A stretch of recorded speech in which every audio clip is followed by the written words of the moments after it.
Have you ever opened Canva, clicked on elements, and then completely froze because there is just too much stuff? Hey, this is Sai from DigiWhisper, and in this video, I'm going to break down the Canva Elements Toolbar step by step, what each section does, which elements you should actually use. By the end of this video, you will know exactly how to use shapes, graphics, frames, lines, charts, and other things to create clean, professional designs even if you are a beginner. So let's jump right in. I'm gonna talk about the most important parts in Canva Elements Toolbar, where you will get all of the design elements. When you open a project, you will see there is a menu bar in the left side of your project. In my current project, I see there is a menu bar here with designs, elements, text, brands, uploads, tools, projects, apps, magic media, backgrounds, everything. The first one is designs, where you will get all of the ready-made templates, exactly same dimension with your current project. So here in my current project, it is a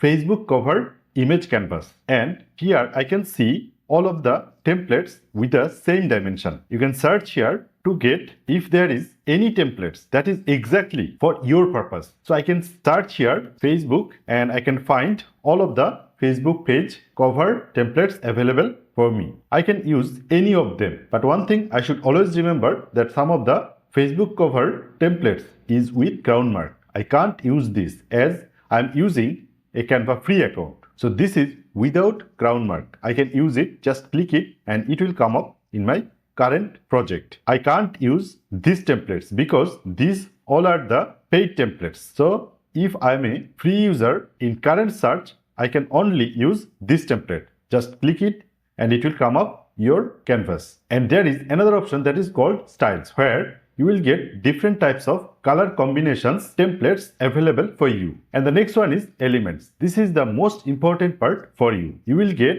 different types of elements here. Let's say you need an image. You will get this here. You need a video. You will get this here. You need an icon. You can get different types of icon here. You can get different types of illustration here. You can get different types of frames, grids, and a lot more things here in the elements tab. So let's click here. The thing which you used in recent time will get available in the first place, and then you will see elements are under different types of categories. You can get shapes here, graphics here, stickers here, photos here, videos here, audio here, charts here, forms here, sheets here, tables here, frames here, grids here, different types of mockups and 3D, everything. Let's say I want to add an image, a camera here. So search CAME camera and search it. You will have different types of tab here. The first tab is for graphics, where you will get camera icons or illustrations or symbols here in the graphics tab. If you need photo related to camera, you can click here to get photos. So now it is all of the photos. If I want to click in the graphics, I can see all of the graphic elements related to camera here. And if I click here in the frame section, I can get all of the frames related to camera. I can slide it to get more options. I can get codes related to camera. Click here and it will bring different types of code prompts here to generate anything related to camera. I can get 3D. Click here, 3D, different types of icon here. I can click on the video to get camera related videos here. So here are other options as well. You can get audio, mockups, everything is related to camera. You can search anything and select the category which types of files you want to get. It will appear instantly in front of you. Select it to bring in your canvas. Let's say I want to add an image here. I will search first camera and click photos, and it will all of the photos here. But I need to make sure my photo is without crown mark because I am a Canva free user. So this image is without crown mark. I can use it without any types of restriction. So click here and it will come up to your canvas. And now you can customize it more. The next one is text. You can click here and you can add any text in your canvas. So click here. It will bring a text placeholder for you. You can now write your text. So I'm writing my name, Saifullah Saif, and I can change the font, color, and everything here. I can change font from here. There are a lot of font library here, but make sure you use only the free font. So I want to apply